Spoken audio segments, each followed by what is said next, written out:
May there, how you doing? Bobby Dirkens here. It's the Clemson halftime report for Clemson's Georgia Southern. Right now, Clemson's up 21-0 at halftime. Very first half, moved the ball up and down the field on the first three drives, and just turned the ball over twice. Missed a field goal that Bobby Dirkens Jr. could make. Missed it, but anyway, good thing is turned around. They've scored 3 times. Some really big plays that has happened. Right now, Trevor Lawrence is 7 of 8, 130 yards and 1 touchdown. Justin Ross, #1 recruit out of the state of Alabama, played for Clemson. He has 1 reception for 57 yards. That was a touchdown. If you haven't seen the play, you need to Google it. You need to get on. You need to go check it out. That's what I'm trying to tell you. You need to check it out right now. Travis Etienne in the first half has already broke his career high, 13 carries, 118 yards. For you math buffs, that's around 9 yards per carry, somewhere in there. But they lead 21-0 over Georgia Southern. This is one of those games, especially after last week. You come back home. You got a lot going on in the state right now. We have the hurricane, that's moving in. It's now a tropical storm and so on. But the thing is so much going on. It's almost like, let's go ahead and move up and get the game over with. And it was just kind of sloppy. It was just kind of sloppy at the beginning, but then all of a sudden you saw that 5-star talent. Defense looks good. Glad to see Xavier Thomas get that sack. I know there's been some sacks, this, that, and the other, but to see the 5-star talent that we have get out there, #1 defensive recruit in the country, they didn't mention that. Now, if he'd been playing for Georgia or Alabama, he was the #1 defensive recruit in the world. But Xavier Thomas, #1 recruit defensively in the country, signed with us last year. Good to see him get that sack. Everybody's been telling me, hey, May there to you. Good to see you. Glad you're here. Thank you so much for joining me. Last night I called in to Volunteer Roadshow and called in, talked to him. Rover Sports was on there. A bunch of people was on there. We had a good time. Just had a good time. Talked to him. So go back and watch that. We had some good conversation. But thank all of y'all for joining me. Just kind of answer some things that you're talking about right now. It was a slow start. I want to be really transparent in saying that I enjoyed watching, even though, listen to me, even though it was our team getting intercepted, I was finally excited to see that wide receiver screen get intercepted. I know the wide receiver didn't, he ended up, Justin Ross, he didn't sell it enough to where the guy read it and it comes back. You know what? To me, that's kind of bullcrap, because we saw what he did when you do what you do with big-time wide receivers. You throw downfield. If I was playing Clemson tomorrow, I'd say, okay, here's 2 things we need to do. If Bryant's in the game, we lock down. I'm moving a bunch of guys in the box. And tell my corners they're going to throw a bunch of tunnel and wide receiver screens. Big shock. That's what Alabama did, and that's why they beat the crap out of us in the college football playoff. So I don't muster that up to a freshman not doing what he does. I muster that up to running that same darn play over and over and again. I'm sick of seeing it. I'm sick of it. I'm tired of it. I'm done with it. I am worried about Kelly Bryant. Kelly Bryant looks like he's not feeling well. They said that he was breathing fast and it was very difficult. Having a hard time, slowing down his breathing. I don't blame him. I hope he's okay. I hope he's all right. Everybody's saying hey to me right there, and that's when I want to stop and say, May there to all of you. All of you. Thank you so much for joining me. Let's go over some scores. Some of them's kind of eyebrow raising right now. So this is a third real week college football playoff. Right now, Georgia's beating Middle Tennessee. We knew that. No big deal. No big deal. I mean, that's shoot. No big deal. Oklahoma just went ahead by a touchdown. They were up 17-10 over Iowa State. Now they just went up 24-10 over Iowa State. Penn State's over Kent State right now 21-7. That game was very close for a little while, but you're just going to see the depth, the strength, and the talent of Penn State just edge it out. That's how these games go. You know, if this was in the fourth quarter and it was like 14-7, that would be a different story. But 21-7, you know, you're in the second quarter, halftime or something like that. No, they're in the second quarter. Yeah, Penn State's going to murder them. Miami's beating Toledo right now 21-7. I mean, who really cares at this point? Got a few more games. Let me look through here. Games that we care about. I know there's other games going on, but I don't care about a bunch of other games. Coming up, we have Stanford playing UC Davis. That's a game you try not to get hurt in. Stanford's going to win that. Vanderbilt at Notre Dame. Notre Dame is going to win that ball game. I know some people's thinking about even Kirk Herbstreit, who I have respect for. I actually like him. I actually like Kirk Herbstreit. He believes Vanderbilt's going to upset Notre Dame at Notre Dame. Anything's possible. I just don't think it's going to happen. I think Notre Dame's going to win that game. BYU at Wisconsin. BYU's going to might come out and play a little closer to what everybody thinks, but Wisconsin's going to win the game. LSU at Auburn. I did my preview of that earlier this week. Ed Orgeron came on the show and sang for us on my show. Who gets Ed Orgeron to open up in song? Me. But I picked Auburn to win that game, which if both teams come out there and lay down and died, I wouldn't be surprised, to be quite honest with you. Boise State at Oklahoma State. I've called Boise State to win the ball game. That's just kind of how I feel. SMU at Michigan. Michigan's going to win this game. Then all of a sudden, Michigan fans are going to be like, "I told you, we've got it. We're doing good, aren't we?" You know, it's like a kid who can't pedal it. He's just learned how to ride a bicycle, and he's pedaling, he's wobbling. You can tell he's about to fall over, but he's looking over at his dad going, "I'm doing good, aren't I? Look, I'm holding it steady." And his dad's hands on the seat. That's what I equate Michigan football to right now. Oregon playing San Jose State. It is what it is. I don't care. Alabama, Ole Miss. I think Alabama's going to drag them. I don't care how much talent Ole Miss has. I don't care what everybody else is saying about Ole Miss. Boy, they look good. Bama's going to beat the piss out of them. Now, if Bama lost, I'd be totally fine with it. I'm just talking, you know.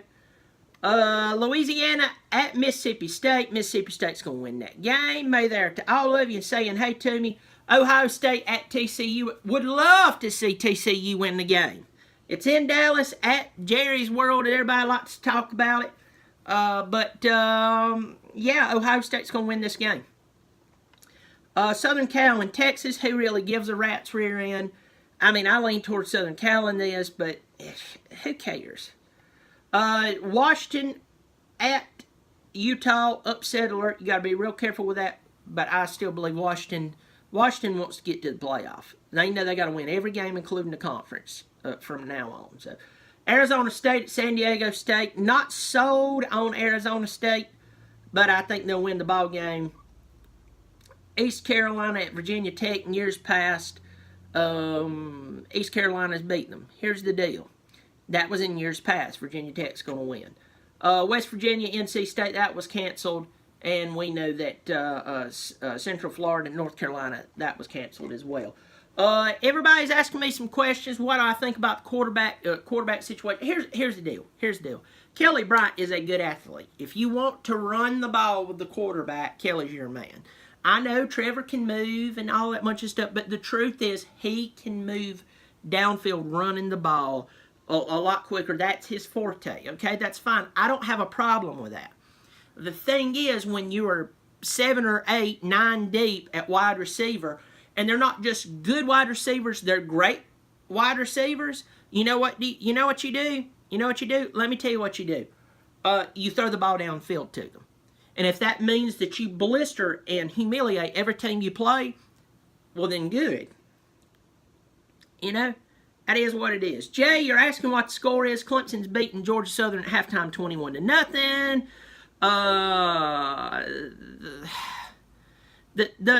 The truth is that they've played the first 3 plays.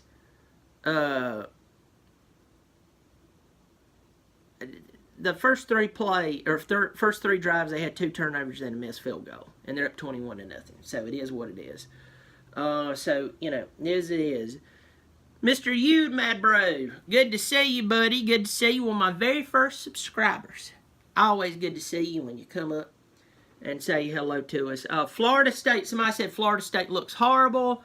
I'm not looking at, are they playing right now? I can't remember. Let me pull this up. Florida State football. Are they playing right now? I don't know if they are. Y'all forgive me. Syracuse is up 6-0. Is that true? 6-0.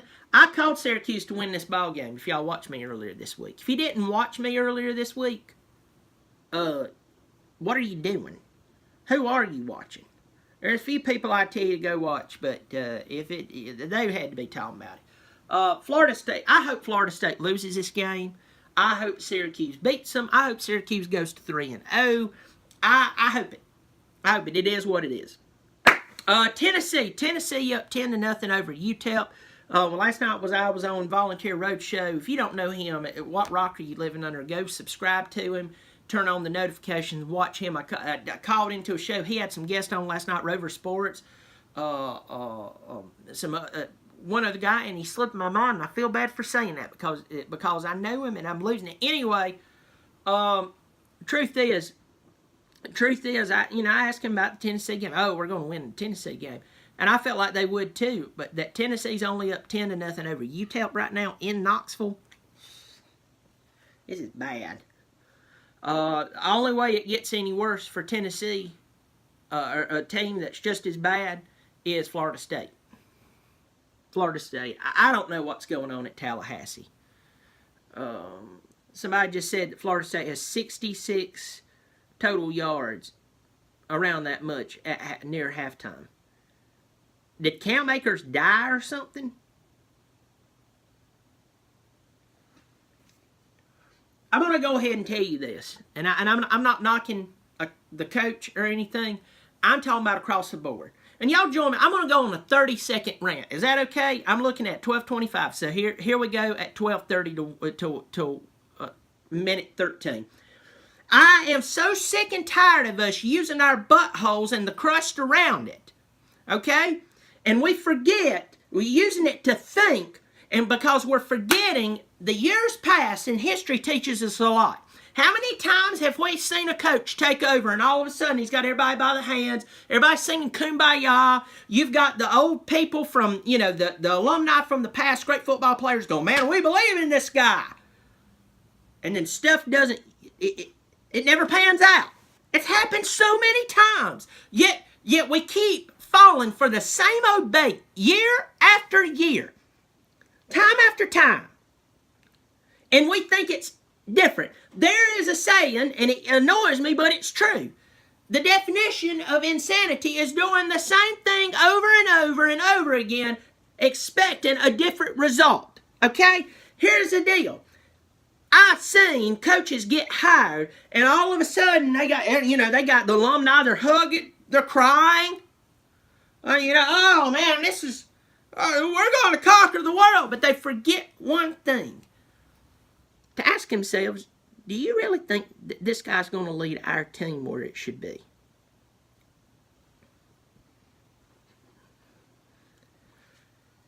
It's like with politicians. I don't care what speech you give. I just care what you do. I don't get into that, what you say. I get into what you do. So you can sit there, but you can tell by that speech they have a good heart. They may have a good heart, but they don't know what they're doing. Fire them.